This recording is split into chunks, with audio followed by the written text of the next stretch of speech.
What's up, guys? We're here at AMC Town Square Chasing Cinema. Mr. James Hsu.com, and we're here for not one but two, but How to Train Your Dragon, The Hidden Part 3, The Hidden World.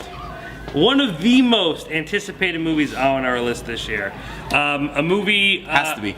So what's funny is we were talking before going in tonight, and we were talking about how you and I both missed the original How to Train Your Dragon. I'm sad about that now.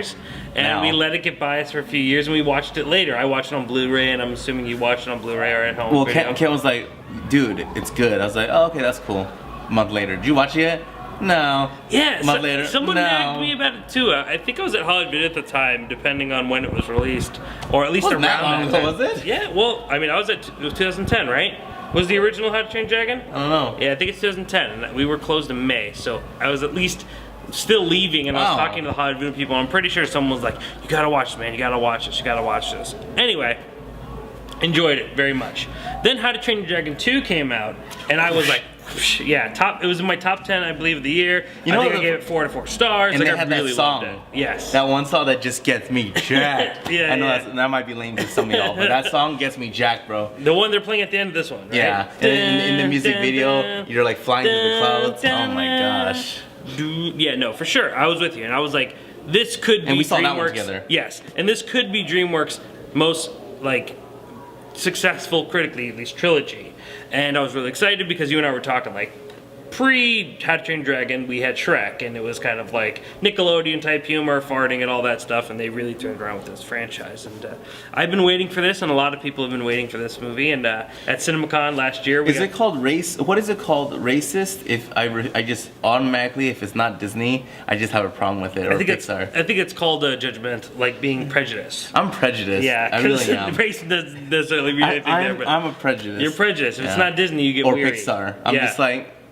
But How to Train Your Dragon turns you around. Oh man, dude. Yeah, and me and you were talking, like, it's arguably one of the best, especially animated trilogies that we've seen in some time. And now after this long wait, we finally get the third. They showed a bit at CinemaCon. I tweeted about it, and I talked to a lot of How to Train Your Dragon fans. You got flocked. Yeah, on Twitter. A lot of them were asking about Hiccup's beard and all that stuff. Does he have a beard? I found out about this fandom that I didn't even know existed, but an awesome fandom nonetheless, because they are really great movies. So we finally got this third one, and I want to know, what did you think? Visually, let me just say, this movie should blow you away. Yeah. It is just so beautifully done, and then it just, you were talking about the manipulation of us seeing our dogs, because we don't have real dragons, and the whole time I'm watching, I'm just like, that would be me and Theodore, or and Harlow. But visually, this movie, honestly, is just so beautiful. And you mentioned earlier, but the first scene with, not Nightcrawler. No. Night Fury. Light Fury.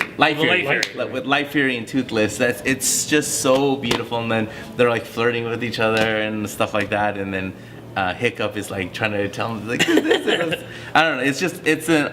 I really, really, really just enjoyed this film. I don't remember 1 and 2. I know I love those movies. I just don't remember like Scene for scene. Scene for scene anymore. But all I know is this one, I don't think it's gonna let anyone down. If you enjoyed the first 2, I definitely think you're gonna enjoy this one. They had the song from part 2 sprinkled throughout the. Yeah. Sprinkled throughout. It definitely is the theme of How to Train Your Dragon, for sure. As they should. Yeah. So get you pumped, get you hyped up.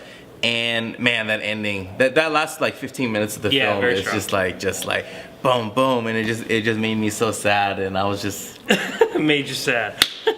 Yeah, watch it. Yeah, no, I totally agree. I think one of the big things about How to Train Your Dragon was I was telling, I believe during the second one in our review, I was telling just talking about how textured everything is in that world and how every dragon looks different.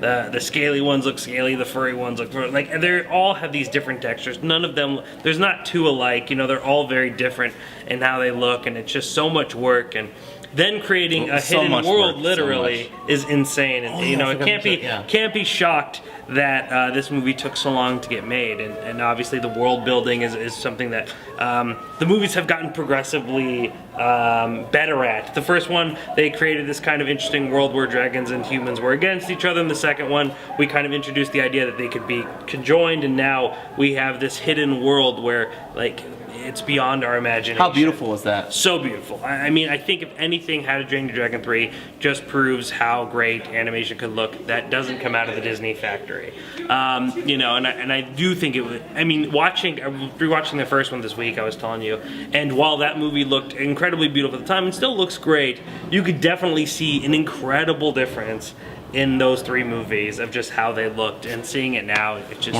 stunning. And not only does the animation look good, I mean the costume design, the design of all these dragons, everything about this movie I just think looks so visually appealing. Their outfits, I was telling you, like the outfits Hiccup's mom rocks is like the coolest thing in the world, and it reminded me of the outfit that one of the surprise characters wears at Solo, at the end of Solo. And just the whole idea, like they have the suits that fly like they're dragons, made out of their dragon scales. Like, there's just little things like that that make these movies feel so creative and cool.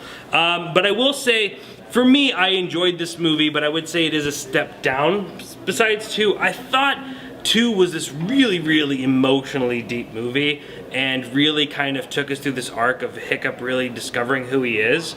And I would like to say they continue that here. There is a journey for Hiccup to go on, but I don't think it has that depth that the second one did. Like, you know, you kind of realize that you are as valuable with or without Toothless is kind of the main objective here. But it's nowhere near as like him rediscovering the fact that his mom is around, and him and his mom, that his dad and his mom meeting again, and then obviously the other events that unfold in the sequel. Like, that was really, really heavy. So for me, I think the idea that there is this villain who wants to kill the Night Fury and get the dragons feels very repetitive, and we've been there. And while the villain also looks very cool and has a very cool get-up, it just kind of doesn't feel as... there's not much at stake. We don't feel that risk anymore. We've kind of been down this journey. But like you said, in the last 20 minutes, we go full force. We are like all emotions, sniffles filling the theater. So yeah, I mean, for that, I think it's a great cap. I think it ends this trilogy in the best way possible. I would be shocked if they leave this property to be. I'm sure there's still money to be made, but for me, I think we were saying maybe a spin-off with Light Furies, telling the story about the Light Furies, because that was the one thing I think also the movie missed. It really shows us a lot of the Light Fury. I think we got way more than I thought we were going to get, but yet we never kind of told about their lore, about where their place was, or if Night Furies were always with Light Furies, because in the first ones they're never mentioned. Even here they make up the name. It doesn't seem like it's an actual historical name. He goes, it's like a Bright Fury, and he's like, yeah, it's a Light Fury. So I think to find out that this dragon may be the only of its kind is even kind of more fascinating to maybe they can end, the spin-off can end with them going to the hidden world. Yeah. Or just, how the heck do they all end up there? I mean, even that, I wouldn't even bring Hiccup and Toothless into the mix. I would just do a Light Fury story. No, how Light Fury brought everyone to the... oh, you think she brought everyone there? However they ended up there. That would have been, or just essentially her getting there, and then you end it with her, you know, somehow being kidnapped, and then there you go. Yeah, I'm with you. I would still enjoy that, and I would know that the trilogy, though, that story, that arc is over. And there's a lot of great stories, and I think you could revisit that too, because they set it up in a place where we still have plenty of time before we get to modern day, and they talk about at some time we'll be able to reintroduce the dragon. So you could pick this movie up maybe, you know, 100 years, 200 years, and still do movies in the past, but kind of explore that idea too. So overall, I think it was a great cap to a very solid trilogy. I'm so happy that Toothless got a girlfriend or a wife. A lot of heart. I'm so happy. A lot of cuteness, a lot of adorable stuff, a lot of laughs. I think one of my, probably up there, if not my favorite movie so far of the year. We've had kind of a bumpy start, but we've had some pretty decent movies, and I think this one's on the list for sure. Love it. We also did a review for Dwayne "The Rock" Johnson brought to life Paige's story. Yeah, Fighting with My Family. So make sure to go check out that review. I'll also be reviewing that movie and the new Netflix documentary Abducted in Plain Sight on filmracket.com this week. So make sure to go check that out. Also, big day on Sunday. Do you know what day it is? It's not the Super Bowl. Nope, it's Oscar Sunday, the biggest day in the night of film. So we'll be live tweeting that at Chasing Cinema. Will a Netflix film win? We'll be talking about that and much more this Sunday, so make sure to follow us at Chasing Cinema on Twitter, and we'll live tweet. I know you're gonna light that sucker up on Twitter, and you always get crazy likes and the hearts. We always do a lot of fun stuff, so we want you to be a part of it, and make sure you check it out. And then we might even do some giveaways. Maybe we'll give away some tickets to movies next week here at AMC Town Square. What is next week? It's a good question. Off the top of my head, I don't know. But whatever it is, we'll be here at AMC Town Square. No, I think next week is... I don't know. I really don't know. You know, I'm sorry. it's okay. Because Kent's on his phone right now. Kent's on his phone. He's looking. And he will get there. He will get and there. And we will say what it is before We'll we say end it. this video. Whatever it is, every Thursday we're here at AMC Town Square. That is true. You know, no matter what, at the end of the day, you're going to be hanging out with good friends.